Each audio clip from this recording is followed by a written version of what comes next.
Mukabat sa total 48 million pesos ang gidanyos sa nahitabong sunog sulod sa City Gate Mall sa Barangay Buhangin, Davao City. Takna sa kahaponon ning milabayng adlaw. Kini ang nigula sa gihimong investigasyon sa Davao City Fire District ug nasayran nga niabot sa 600 square meters nga bahin sa maong mall ang naapektuhan sa maong sunog.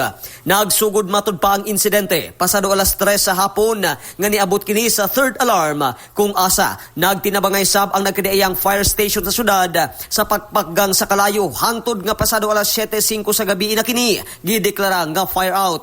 Sumala ni Davao City Fire District Public Information Unit Chief Fire Senior Inspector Frances Marisandrihas, tinag-usa matud pa ka tenant stall sa ground floor ug second floor ang nangaugdaw sa sunog samtang halos katunga sab nga bahin sa third floor ang gidanyo sa maong insidente. Hinuon walay natalang casualty o naangol sa maong panghitabo samtang padayon pasab nga giimbestigahan ang gipanukaran sa maong kalayo.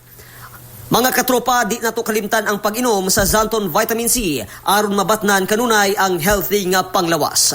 Alang sa nakiusang Pilipino para sa Pilipinas, katropang Marvin Ebano, XFM News.